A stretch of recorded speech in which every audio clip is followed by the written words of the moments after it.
Hey there, so today we have Darwin's Rants. What do I have to talk about? Talk about my recent week where I actually had to call out of work. I think physically, like injury, physically wise. The first time I've actually called out in my entire career. Not involving sickness and that. And then today was my first orientation, Disney Springs, my dream job. So I'll tell you all about it. So let's go chronologically. So if you guys don't know, I do these like suicide doubles, whatever you want to call them. So in this industry, they have one thing called clopin. Basically, it sucks, but it's like closing the restaurant, then opening a restaurant, right? Like, depending, I mean, ideally you're not like a late night bar because that's a rough, right? Imagine a bar where you close at 2 or 4 a.m. like New York City, like, and then have to open the next day. It's crazy. But thankfully here it's like what, like sometimes like I'll get home at like 11 midnight and then have to be at work at 10:30. Not ideal, right? Literally, the first thing you go home, take a shower, maybe eat some dinner, get like maybe an hour to unwind, and then like back to it, right? So rough. So that's a clopin. But then the suicide one is usually you clopin, like close into an open. I hope you understand what that means. But then you don't have to do another shift behind that, which is like an open to close, right? So I've been doing that. So my schedule literally goes Thursday, close 5 to like 11. Leave the house on Friday 10 a.m. Get back home at midnight on Friday. Then then wake up on Saturday, go back to work, and then the plan was to do another clopin, and then open back on Sunday. It's just I don't know. Yeah, it would be, people would call it triple suicide clopin. It's insanity. But that's what I need to do right now just to make money, right? And it's So anyway, the plan ahead was actually a little bit rough because F&D Cantina is in the middle of downtown, and Pride Parade was literally this Saturday for Orlando. Huge gay Pride Parade, right? But then I also got scheduled at Runabout because he was throwing an oyster festival. We're oyster bar plus brewery. Obviously, this was stupid as hell because their marketing team at Runabout, he hired somebody to do social media marketing, and he hates them. They're terrible. And they basically decided to schedule this oyster festival on the same day of Gay Pride Parade. So, like, obviously it didn't work out. So I got scheduled, but then I didn't know it was canceled till, like, the middle of the week. So now I'm locked to do both jobs. And I'm like, well, what the fuck am I going to do? I also just from experience, like I'm like the bottom of the bottom of what I made at F&D is just horrific. Like, like the top of the top is like okay, pretty good, at least like the really good shifts, but like there aren't that many. So I'm just like, how much? Like I just didn't have faith in how much money could be made at F&D. So I was like, fuck it. Like, like I also have a priority of keeping Runabout. Well, like if I don't know what my schedule is going to look at Disney Springs. Like, ideally it's like full-ish time. Again, whatever time they give me, the first, I'm going to ideally keep Runabouts, which is, again, like finer dining brewery. That's more my speed than like a Mexican restaurant. Like, why am I working at a Mexican restaurant, right? At least for my skill experience and all that stuff, right? So Thursday close, Friday long day, and then I also wore one of these pair of shoes that's a little bit more comfortable. It's not as tight as my other pair, but it's a little bit flat. And I was just pounding the pavement, especially at F&D. I don't know you guys probably don't know how restaurants work. Generally how restaurants work is like there's a dish pit. Someone cleans dishes and they just put the dishes where they need to go. Well, at F&D, the servers have to move every single plate from that restaurant, from a rack to the kitchen, which is not a huge distance, like 30 feet, but it's every single one. So you're just doing trips, just like nonstop, it's trips. Ideally, you're like dropping off dirty plates and picking up clean ones and dropping them off the kitchen. But again, part of the reason why F&D is slow is like people don't get cut, as in like, people don't get off the shift. So like I basically was doing nothing for the last 2 hours before close. I had like 1 or 2 tables, just again, if they're just sitting and chatting and not really needing anything, then you just have nothing to do. So I'm just pounding the pavement, moving all these plates, which alleviates work from the staff, which probably should be letting the other staff do some more work, right? Just pounding my feet. So, and this is with the Friday where I'm leaving the house at 10 a.m., getting home at midnight, right? In the middle of the night when I went to pee on Friday night, or I guess Saturday morning you call this, I felt my legs. I was like, oh, this is not good. Woke up the next day, I'm like, oh, this hurts. And this is, again, supposed to be the one where I'm supposed to open at Runabout again on a Saturday, back to back. Open at Runabout, and then I'm supposed to be at both Runabout and F&D. They actually canceled the Oyster Festival because it conflicted with Gay Pride Parade. So I actually didn't really need to be. Okay, go brush your teeth, okay? Um, all right, I'll get you a treat in a minute. Sorry. Um, I will get you a treat in a minute. So anyway, sorry for disruption. So the sorry. Lost my train of thought. So I needed to be both places, and I was like, boss, like I told my boss man, I was like, do you really need me? He's like, yeah, I need a little server. No, no. Well, it didn't really matter because of that pounding the feet, wearing this this pair of shoes that I have two pairs of shoes that alternate. One's a little bit more comfortable, but it's a little bit too big and doesn't really have support. And I guess finally just hit me. I just really didn't have the right shoes, and it finally hit me. On Saturday, I realized I had plantar fasciitis. If you guys don't know what it feels like, it's literally like this is your foot. I mean, yeah, your foot mimics your hand mimics your It's just imagine this part, and anytime you lean back and put any weight on it, it just burns. It just hurts.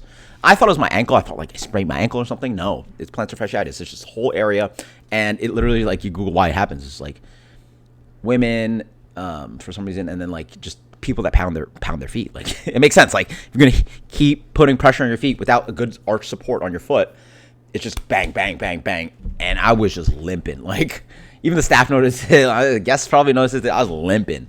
You know, I'd have crutches, but I was limping.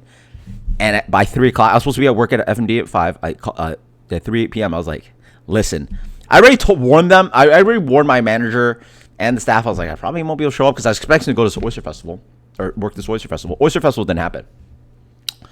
But I told him, I physically can't. Like, the dramatic irony was pretty crazy. Because I was already planning to do a sort of like FU kind of like, well, I don't want to work this event. You know, I want to work the Pride Parade. I'd rather work this festival. Well, no festival. So, like, what am I going to do? Well, it didn't matter. I physically couldn't do it. So, I just went home. And then all I hear is, like, echoes of, like, the manager, one of the assistant manager at F&D is my friend. Her husband called me. He's like, "Oh, they did $1 million, like not literally, but like gajillion dollars in sales." I come in the next day. I mean, the girls made some good money. Like but they were there from like basically open and close. Like they had to be like there, you know. Like I want to say the money wasn't even that crazy. I mean, it was good. How this? It was very good for someone working from 11 to 10. But I was only going to be there from like 5 to close. For 5 to like basically midnight. I mean, I probably would have made some decent money. Yeah, for sure would have made some decent money. Sure. Again, nothing crazy. Like I've had some dumb, insane shifts at F&D. Runabout. It would have just been a very, very good serving shift. At least in my experience. Wouldn't have been nothing. But again, a very, very good serving shift. Something just doesn't happen at F&D, right? There's just lower price points, more staff, more hard work. High tip out, blah, blah, blah, blah, blah. There's just reasons. It's hard to make like, you know, real good money there. Let's just say real good money. So, left the staff sort of hanging, but like, I mean, they figured it out. There was more than enough staff. And again, I would have been useless. I would have just showed up limping around. Like it would have been high volume and I couldn't have been able to do it. Thankfully, I woke up on Sunday feeling a lot better. The 10 a.m. open there because they have brunch. So you gotta be at 10 a.m. for 11 a.m. open. And that sucked. I was in pain. And also just, bro, these are tiring. It's just like, you know, working this back to back and opens. And I'm not, part of the reason why I like this industry is working nights, but because of the schedule, I'm working days too. So I'm waking up early and it doesn't really hit with my circadian rhythm and I'm waking up all tired and stuff. And I will say with all this like juggling of shit, being tired, being in pain, I did fuck up and actually it's like never ever actually I want to say it's never happened in my entire career. I fucked up. I thought the managers had covered the table because like basically like one of the table at F&D had ordered a dessert and didn't go on for 16 minutes. And thankfully my manager's like, well, that's not acceptable. So like they obviously had to pick up some slack and like, you know, hit the table, like, you know, and unfortunately I guess I didn't check on the table enough and stuff. And they were very angry with me. Like I said, thank you, bye. And they just looked at me like, ugh. And they left a note on the receipt, good food, service needs to be better. And I had great service. They loved me when I got to them first. But again, like I just didn't get to them. I don't know, the combination of just not getting enough sleep, being, you know, being injured, trying to juggle, and also I was at the point of like being ready to leave because like I didn't expect to like be there that long, and then like people, they were like, well, here's another table, here's another table. It's not that I was busy, but just like other busy shit that I had going on. I just never got to the table enough, and I fucked up. And that's the kind of shit that sucks. Like, I really hate that. Like, I really like doing a good job. And literally, like, last night, trying to go to bed is, like, a nightmare for me. And obviously, like, I have enough, like, you know, what do you mean, armor on me that, like, I can, like, sort of try to forget on that. I'm okay with guests, you know, I'm okay with people being nasty and stuff. When tell this, yeah, it's fine. When people are being nasty and stuff and, like, somebody fucked up the food and, you know, like, that's fine. Like, I could take all of that. But when I know I fucked up, that's when it hurts. You know, like people in the industry, like, you know, I watch the videos, like, if you've never, like, cried or screamed in a walk-in before, like, you know, or, like, a freezer because of the stress of it all, because it is I will say, serving and bartending is a very high-volume stress job. Like, I don't know how, you know, I mean, granted, I bet, like, no, for sure, air traffic controllers do a much harder job than me, but, like, right, like, there's a reason why people, like, break down and cry, and do drugs and, you know, need all this stuff. I don't have that issue. But when I personally feel like I fucked up, or no, sorry, I know I fucked up, and like the guest experience, like I take that so personally, and it really hurts. Like I'm still fucking like livid about it, and I'm just like sitting there like, God damn it, Darwin, like you just needed to go to that table a couple more times and check on them, and I didn't, and they left a note, and they even did leave a tip. They left like a 15% tip still. You know, that's kind of shit that bothers me. When people complain about the food, bro, I didn't make the food. You want to be nasty and all this shit? I don't give a fuck because somebody else made it, right? I can apologize. I will apologize and I will fix it and I will get a manager. I will do all and be nasty to me all you want. I didn't do it. But when I personally fucked up, that's when it really hurts. That's when I really get like, And I never cry. I never go in the walk-in and scream. I just go home and like, you know, just like, God. You know, like, how about this? Exactly the feeling of an NFL quarterback throwing an interception. Just like, you know, right? God damn. You know, like that. You know, what, like, you know, what, right? Like, that's when you feel it. Like, that's when it sucks. Because, like, again, if, like, yeah, like, it's frustrating. You know, like, how about this? A good analogy would be, like, the quarterback, like, throwing to the wide receiver, he runs the wrong route. You're pissed about it. But, like, that wasn't really your fault, so you're pissed about it. But, like, when you personally mess up and you throw the interception because, like, you know, you threw it right into the defender and, like, he was obviously there and, like, you know, read the route wrong or whatever. You know what I'm saying? Like, right, when you personally mess up, when somebody else mess up, you're like, all right, well, it sucks. I'm angry about it, sad about it.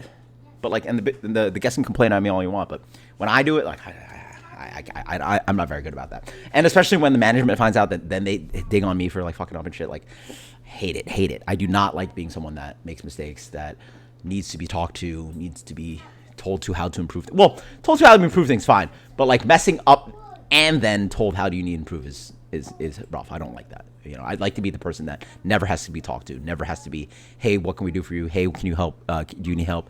Hey, you need improving this. Like, I want to be the person that, you know, should be the top of the rung. Everybody else should be, right? Like, that's my goal. Like, do your fucking job amazing or fucking don't do it at all, especially when you're in service industry, right? Like, you know, there's so many people want to be doing, a lot of people, especially now, like, want to be doing this. Like, do an amazing job, but fucking don't do it. Go do some fucking else. Like, anyway, that's my opinion. So I fucked up real good yesterday. So that really hurt. Then with my luck, so I did, not only did I didn't get to leave like as I usually expect, like, so like usually I'm there from like 10 to 3, 10 to 4. I didn't get to leave until almost 5 o'clock, so my whole day's basically burnt, right? Then I found out my car couldn't start, so I got to wait for freaking my insurance company to do a roadside. Go to the car shop, or no, go to the AutoZone or whatever. Find out it's actually not my battery. My alternator's been changed. I have a fuse issue. It's whatever it's called. It's like parasitic. Basically, something in my car is draining the battery while it's off. My car's not quote unquote off. Basically, like while I turn my car off, something's draining my battery and it's fucking the shit up. So great. So now I have to buy an amp charger anytime I need to leave the house, which is the last day. I have to like jump my car. I have to jump my car every time I need to drive. Basically, well, not after like 5-10 minutes, an hour, 2 hours, but any longer than that, I have to jump my car. Like right now, I have to jump my car. Great. So I'm going to the mechanic tomorrow, I think, or Wednesday when I have my day off. Either way, I need to get fixed ASAP. This can't work.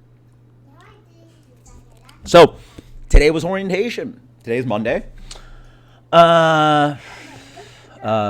Orientation.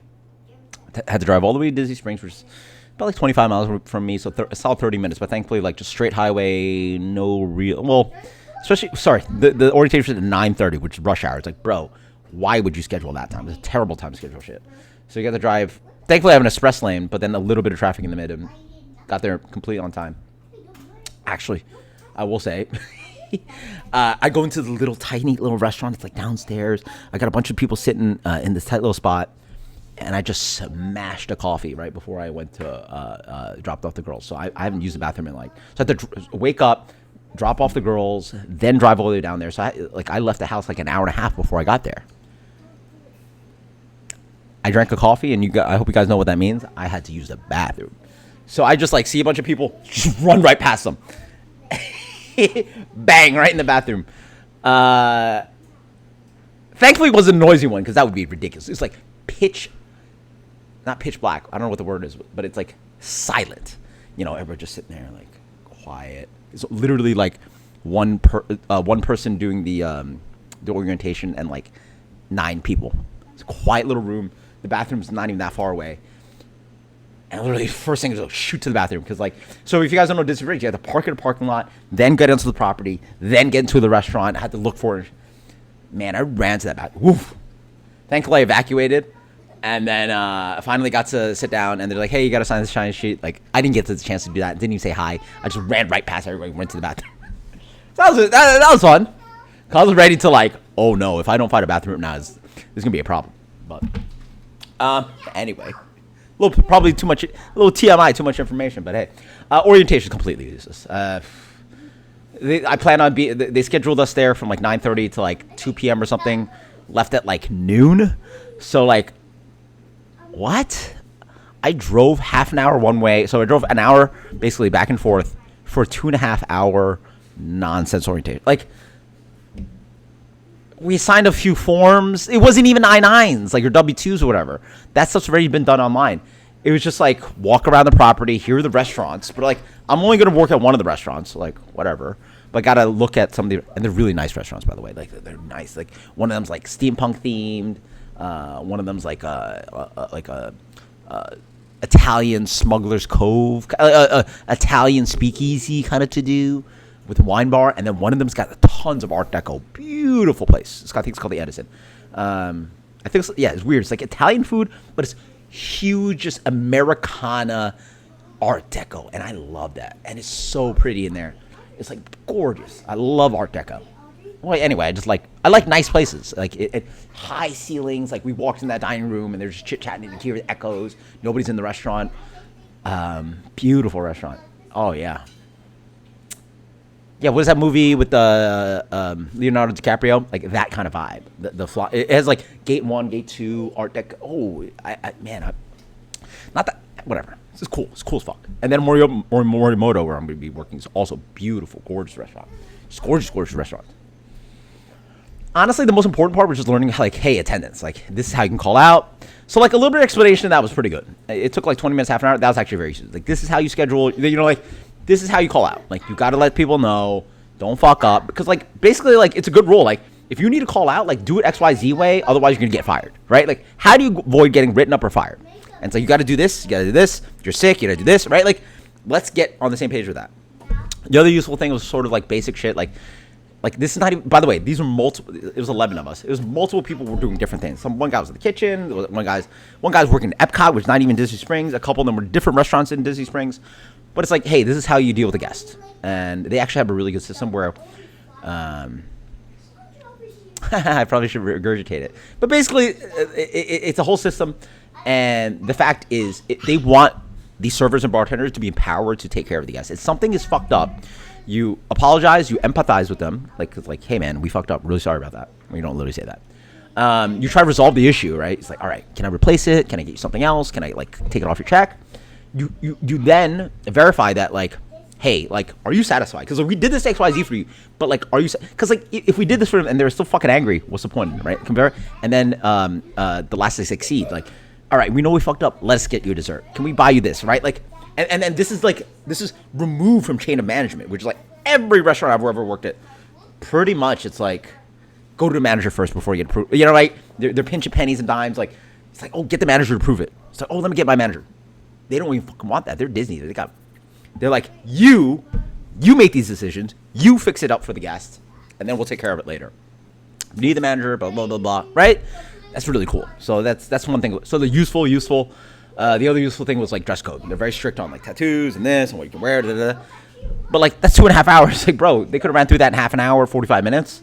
But it's just like walking around the property and then like learning. I don't know what the bro. Anyway, whatever. Orientation was orientation. Apparently Thursday's a rough one because it's gonna be a long day. They like teach you how to use your fucking clock in app and you got this and that and this and that. So that's gonna be a long day of just more orientation shit. So, and then this also, by the way, has no relevance to the fact of I don't know if I just got a part-time job, a full-time job. I don't know what my schedule could look like. I don't know if I'm working days. I don't know if I'm working nights. I don't know if I know nothing. I literally know that I'm working for this company.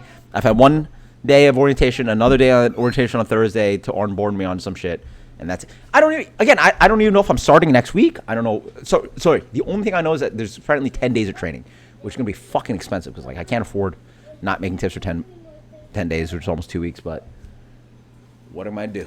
What am I gonna do? Well, obviously, I probably should be hoping or trying to work my other jobs in the meantime, but we shall see. So anyway, that was a long one. That was a lot to say. Until next time, cheers. Later.